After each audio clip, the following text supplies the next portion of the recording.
Madame, Monsieur, bienvenue sur Business 24 Africa. C'est l'heure du journal. À présent, les titres de l'actualité. À l'initiative du FONSTI, les chercheurs, décideurs, acteurs du numérique et universitaires sont réunis pour un colloque pluridisciplinaire à San Pedro, une rencontre sur les enjeux de l'intelligence artificielle. Le président de la Chambre de commerce et de l'industrie d'une ville allemande a été reçu par le vice-président de la Chambre de commerce et d'industrie de Côte d'Ivoire. À la clé de cette visite, une signature de coopération. L'extraction minière artisanale et à petite échelle, EMAP, était en atelier ce mardi en vue de valider son guide de formalisation. Et le comité Club UNESCO Cher pour la lutte contre la drogue était également en atelier pour le lancement d'un projet d'appui à la mise en œuvre effective et durable du conditionnement neutre en Côte d'Ivoire. On en sait davantage dans cette édition. On entame avec un événement de portée internationale que la capitale économique du sud-ouest ivoirien, San Pedro, accueille depuis ce mardi 6 mai 2025.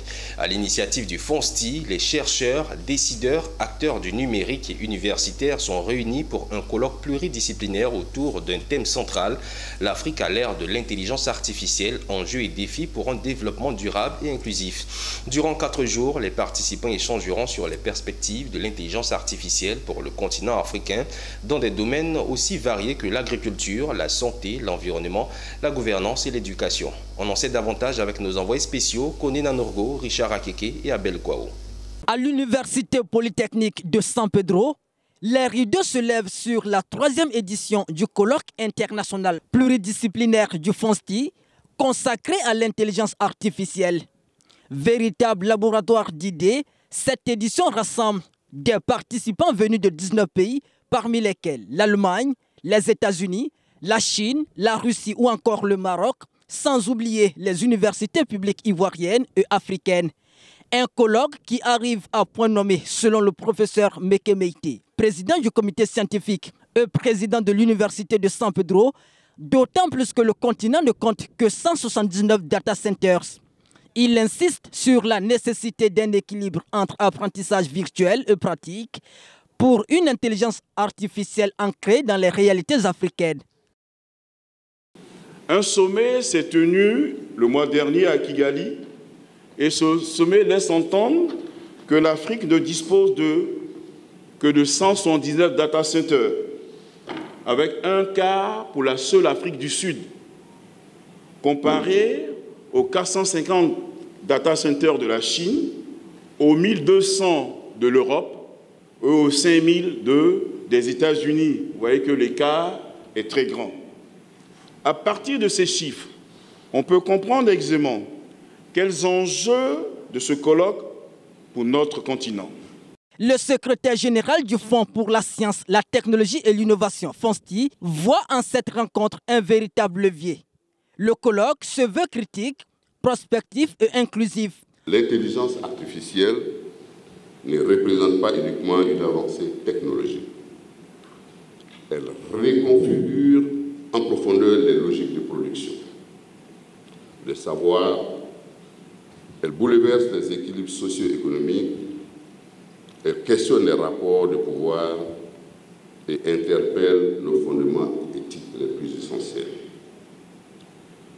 Ce colloque ne se veut donc pas une célébration technophile, mais un espace critique, prospectif et inclusif dans lequel les chercheurs, les décideurs, institutions et citoyens peuvent penser ensemble les contours d'un avenir numérique africain qui soit souverain, équitable et éthique. À travers ce colloque, le FONSTI entend réaffirmer sa mission. Nous voulons accompagner la production de connaissances rigoureuses, pertinentes et orientées vers les priorités nationales et internationales du développement. Mais nous ne voulons pas nous arrêter au financement. Nous voulons travailler à la structuration des communautés scientifiques, à leur mise en réseau, à leur renforcement des capacités et à la valorisation des savoirs produits sur le continent. Aujourd'hui, nous sommes le ministère de l'Enseignement supérieur et de la Recherche scientifique. Il est question avec l'existence de l'intelligence artificielle, comment désormais on doit enseigner. On ne peut plus enseigner comme par le passé, ce n'est pas possible, d'autant que beaucoup d'acquis restent déjà à la portée de tout le monde grâce à l'intelligence artificielle. Durant 4 jours, panel, communication scientifique et débats croisés baliseront les pistes pour faire de l'intelligence artificielle un véritable moteur de développement et de transformation pour le continent africain. Le colloque international sur l'intelligence artificielle à San Pedro suscite déjà un vif intérêt auprès des participants venus de divers horizons. Universitaires, experts, étudiants et acteurs du secteur numérique saluent cette initiative du FONSTI sur ce thème d'actualité. Tous expriment un même espoir, voir l'Afrique s'approprier pleinement les opportunités offertes par l'IA pour accélérer son développement. On les écoute. C'est une très belle initiative sur un sujet éminemment important. Je pense qu'il ne faut pas louper ce train. Un des exposants a dit qu'il ne faut pas louper ce train de cette 4e révolution qui, par certains côtés, ne nécessite pas autant de ressources que les industries lourdes des révolutions passées. On l'utilise déjà. Nous, au niveau de l'Université de San Pedro, dans la gestion de nos effectifs, nous sommes déjà dans l'IA. Dans la gestion de nos coûts, nous sommes déjà dans l'IA. Dans la gestion du personnel que nous utilisons, nous sommes déjà dans l'IA. Donc, fondamentalement, notre façon d'enseigner s'inscrit dans une dynamique qui est une dynamique, on va dire, mondiale et qui fait que de nos jeunes universités, une université qui veut compter. L'Afrique a raté à plusieurs innovations technologiques de par le passé. Aujourd'hui, une technologie qui est virtuelle, c'est-à-dire ce qui se fait à l'extérieur, à l'instant T peut arriver ici. Il est de bon temps que les Africains se mettent ensemble pour discuter, pour en parler, pour connaître d'abord. Parce que pour savoir ce qui est bien, ce qui n'est pas bien, il faut d'abord se l'approprier. Et le fait de réunir les experts de plusieurs pays africains autour d'un même point pour en discuter est un facteur XXL de mon point de vue pour pouvoir se l'approprier et connaître afin de s'orienter de façon pertinente pour une Afrique qui serait digne de la technologie. Ce n'est pas un domaine qui a surpris l'Afrique. D'abord parce que les Africains ont été formés dans les institutions internationales, ont contribué dans divers pays, que ce soit en Amérique, que ce soit en Europe, que ce soit en Asie. Nous avons nos compatriotes de la diaspora qui ont pris une part active à la mise en place de tout ce que nous voyons aujourd'hui, qui constitue, comme l'a dit tout à l'heure le directeur de cabinet, la 4e révolution industrielle. Donc l'Afrique n'est pas surprise parce qu'il y a une interaction entre cette diaspora et les institutions africaines, mais aussi localement, il y a énormément d'initiatives en cours dans nos institutions académiques, dans nos institutions de recherche, que ce soit dans le domaine de la santé, que ce soit dans le domaine de l'agriculture, que ce soit dans le domaine de l'environnement. Il y a donc des initiatives en cours, il y a des activités en cours, il y a des travaux en cours, il y a des résultats qui sont obtenus. Et parlons à présent de diplomatie économique dans ce journal. Le président de la Chambre de commerce et d'industrie de Gießen-Feldbelt, une ville allemande, est à Abidjan. Lui et sa délégation ont été reçus par le vice-président de la Chambre de commerce et d'industrie de Côte d'Ivoire. Les deux représentants des fêtières ont profité de leur rencontre pour signer un accord de coopération ce lundi sous la supervision de l'ambassadeur de Côte d'Ivoire en Allemagne. Le compte-rendu est signé Philippe Zabo. Collaborer avec la Chambre de commerce et d'industrie de Côte d'Ivoire. Créer un partenariat entre les entreprises ivoiriennes et les entreprises allemandes, membres de la Chambre de commerce et d'industrie de Gießen-Feldbelt. Coopérer avec le ministère de l'enseignement technique et de la formation professionnelle sur le sujet de la formation par alternance. Et inviter la Côte d'Ivoire à l'édition 2026 de la conférence internationale de networking dénommée The World Meets in Gießen. Voici entre autres le contenu du partenariat signé entre les chambres de commerce de GSN-Freiberg et celle de la Côte d'Ivoire. Il est vrai que la formation en alternance a joué un rôle très important dans nos échanges et je peux bien m'imaginer qu'on va avoir une coopération dans ce domaine dans l'avenir. Ce que je peux cependant vous dire, c'est qu'il y a un nombre de secteurs qui sont très recherchés en Allemagne, c'est-à-dire des effectifs dans le domaine de la logistique, dans la restauration et l'hébergement, aussi dans tout ce qui est soins médicaux. Cette coopération va porter donc essentiellement sur la formation. Vous savez, donc, nous avons un secteur privé très dynamique, mais il faut l'accompagner avec la formation. Et cette formation prend en compte, ils accordent beaucoup plus d'intérêt à beaucoup de domaines, notamment la restauration, l'hôtellerie, ainsi que l'industrie agricole.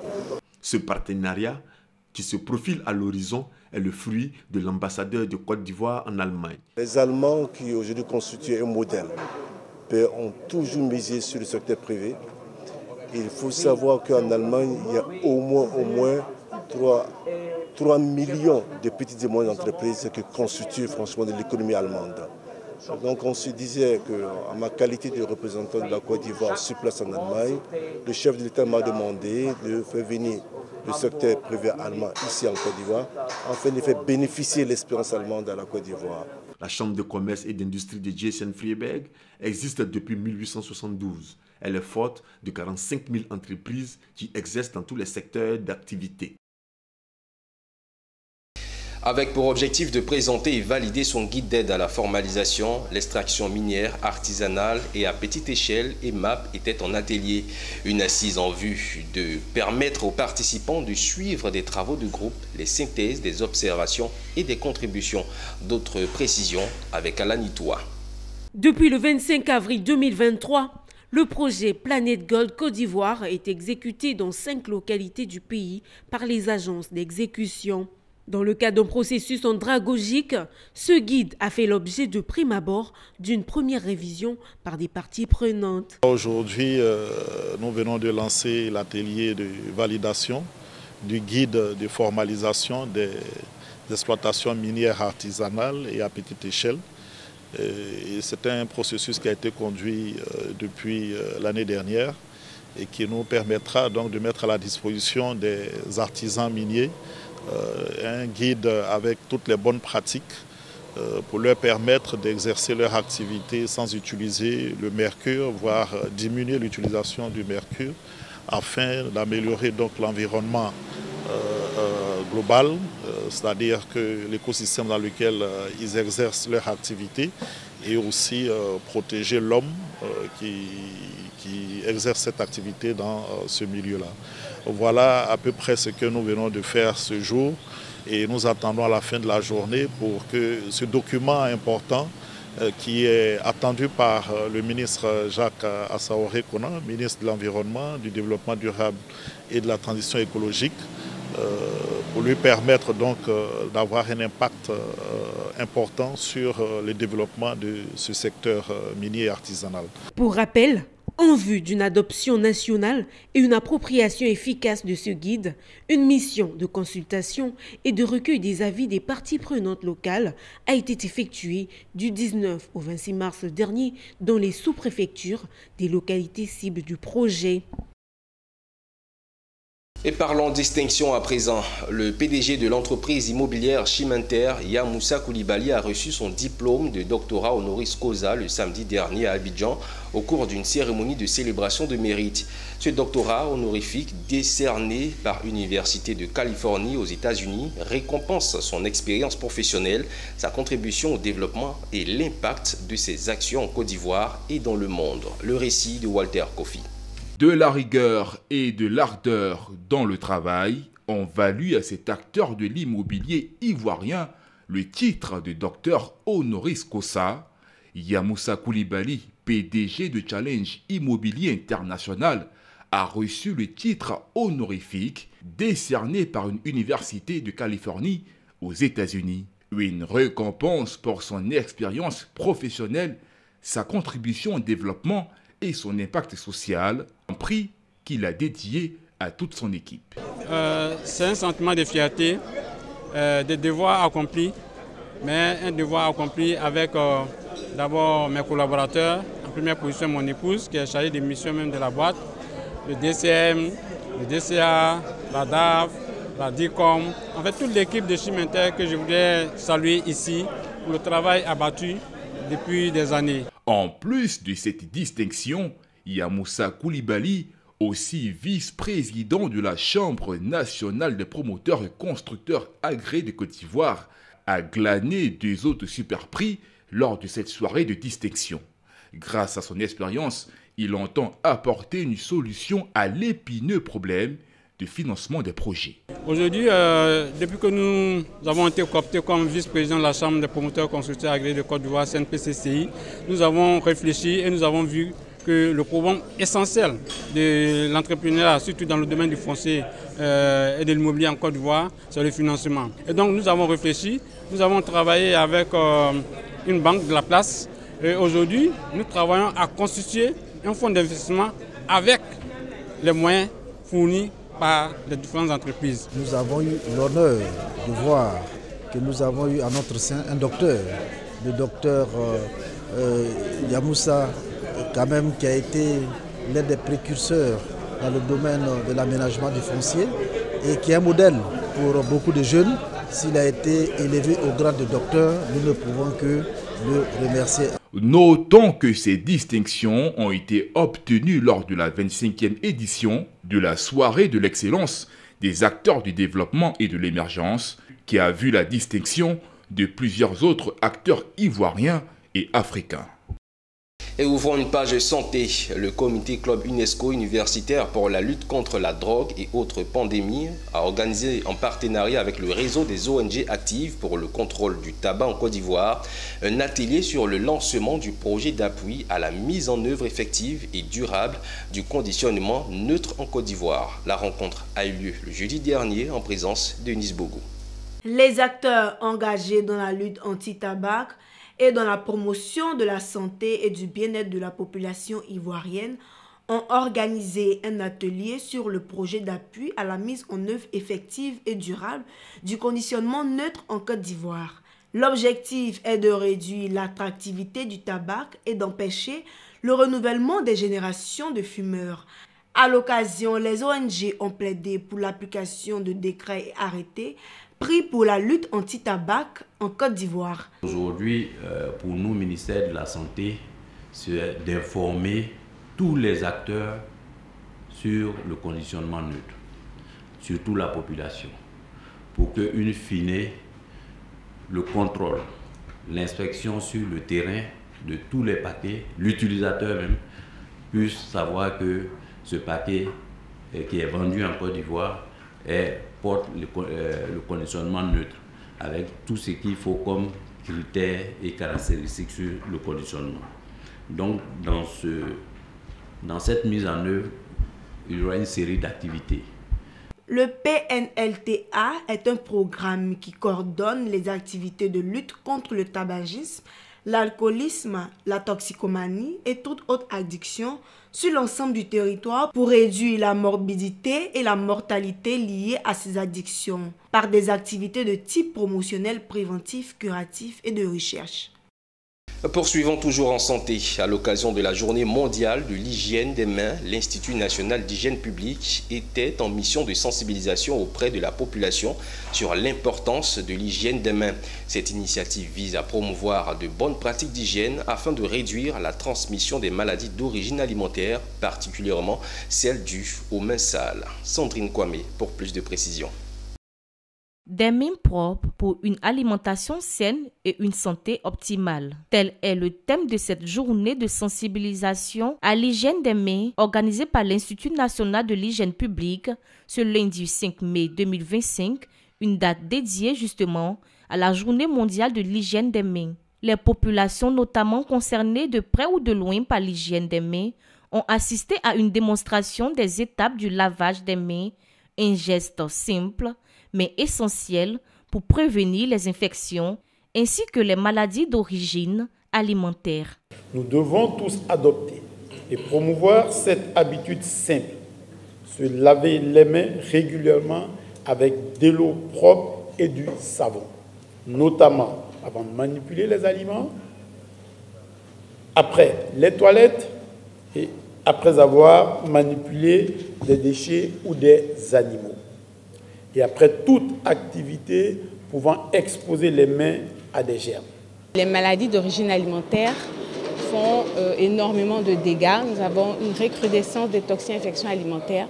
Donc c'était l'occasion de sensibiliser les familles, les professionnels de la santé sur les dangers.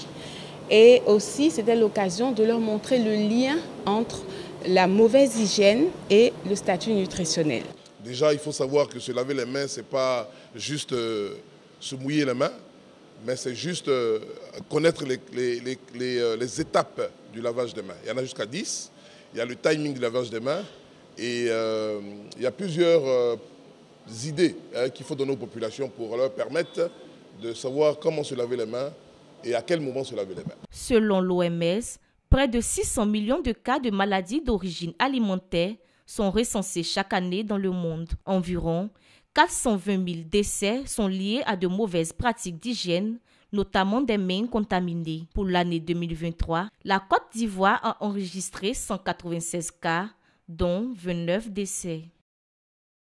L'Association des ressortissants de la région du Nord pour le développement économique et social de la section Côte d'Ivoire a visité les ateliers de couture du styliste modéliste Patéo.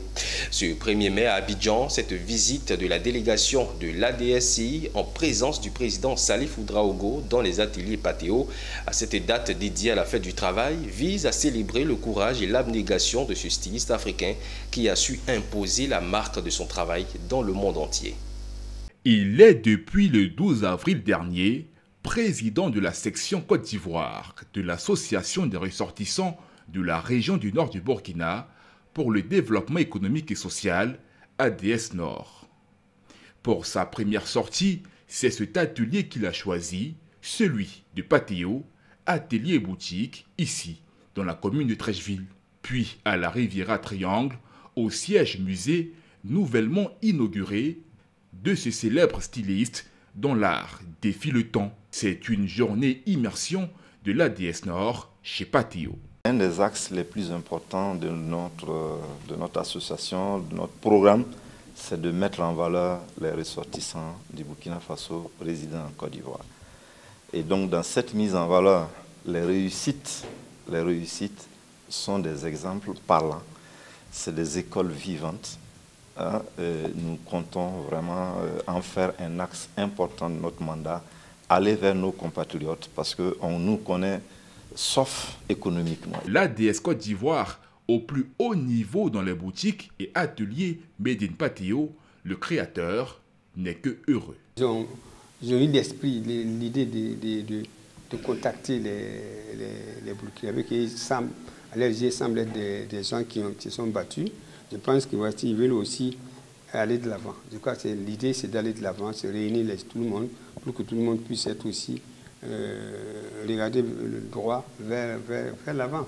Donc, dans ce sens-là, vraiment, c'est une bonne idée. Plusieurs fois distingué dans l'ordre du mérite ivoirien, Patéo fait partie de ces rares créateurs qui peuvent se taguer de dire qu'ils ont taillé ciseaux à la main la mode africaine avec ses 50 ans de carrière. Fondé en 2002 à Ouagadougou par les cadres et hommes d'affaires originaires de la région du Nord, l'ADS Nord a pour leitmotiv le développement économique et social. Élu le 12 avril dernier, Salif Ouedraogo est le président de la section Côte d'Ivoire de l'association où résident plusieurs milliers de ressortissants de cette région. Le 15 octobre 2023, la région du Bafing a été marquée par l'inauguration officielle de nouvelles infrastructures hydrauliques à Touba et Fongbesso. Cette cérémonie présidée par les ministres Moussa Sanogo et Bouaké Fofana s'inscrit dans le cadre du programme Eau pour tous qui vise à renforcer l'approvisionnement en eau potable dans les zones rurales de la Côte d'Ivoire. Michel Brou pour le commentaire. D'un coût global estimé à 10 milliards de francs CFA, ces nouvelles infrastructures de Touba et Fongbesso comprennent une usine de traitement d'une capacité de 300 m3 par heure, une station de reprise, un château d'eau de 1000 m3 et des canalisations.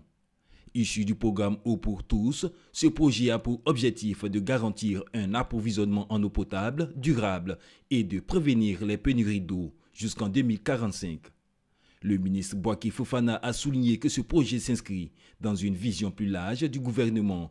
Nous pouvons dire sans risque de nous tromper qu'en Côte d'Ivoire, nous aurons assez d'eau pour boire, que nous aurons assez d'eau pour faire pousser nos plantes. Le projet que nous inaugurons aujourd'hui va sécuriser et renforcer la production d'eau potable avec un temps de fonctionnement de 20 heures. De son côté, le ministre Moussa Sanogo a mis en lumière l'importance de ces infrastructures où chaque citoyen, chaque famille pourra accéder à une eau de qualité. Toutefois, il a réitéré ses remerciements au chef d'État. Du fait duquel toutes ces activités se déroulent, les populations en sont gré et on espère en tout cas que la Côte d'Ivoire continuera sa marche en avant, non seulement dans le secteur de l'hydraulique, mais dans bien d'autres, la route, l'école, la santé, ainsi de suite. En tout cas, nous sommes très heureux que cet ouvrage soit achevé. La cérémonie s'est achevée par la mise en service du château d'eau de Fumbwesso.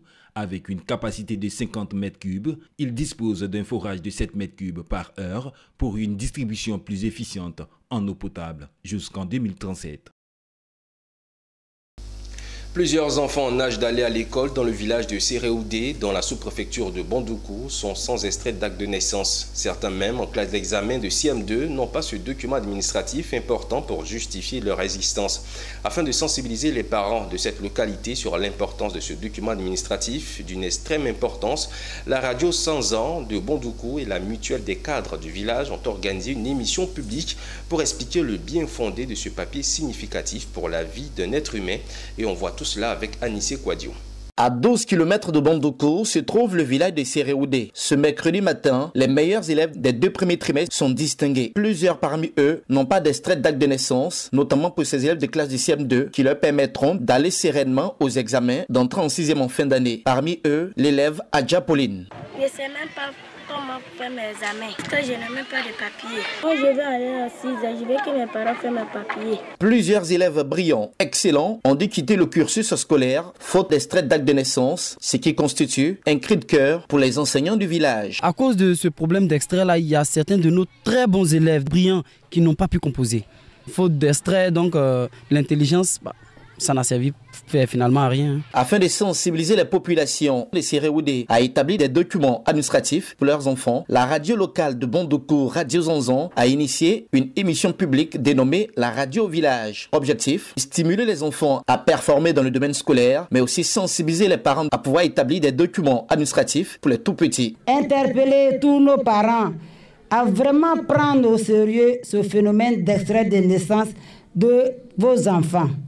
C'est un crucial problème qui entrave le cursus scolaire des enfants. La chefferie traditionnelle et la mutuelle des cadres, parmi lesquels Adou Eliezer, parrain de cette émission publique, ont tenu à accompagner Radio Zonzon dans le cadre de cette sensibilisation afin de permettre à la localité de faire barrage à ce phénomène d'enfants sans papier. Les cadres, M. Adou Eliezer, chacun à son niveau, fait son possible pour que vraiment tout enfant qui naît ici à Séréoudé puisse avoir un extrait. Radio Zonzon et Adou Eliezer, cadre de Séréoudé, ainsi que la chefferie traditionnelle, ont fait de la sensibilisation à l'endroit des populations de la localité pour l'établissement des documents administratifs aux tout petits une priorité. Car à chaque enfant de Séréoudé, un extrait synonyme d'une existence réelle. Marcher, bouger pour ma santé. C'est le thème d'une marche sportive initiée par le conseil régional du Poro et la mairie de Korogo en partenariat avec des communes de la région en présence de plusieurs membres du gouvernement. L'objectif étant de sensibiliser la population sur la nécessité de pratiquer le sport pour préserver sa santé et montrer la cohésion sociale dans la région. Plus de 20 000 personnes ont pris part. Un géant concert de la star Imra a égayé également les populations de la région. Le témoignage de Ouattara Daouda.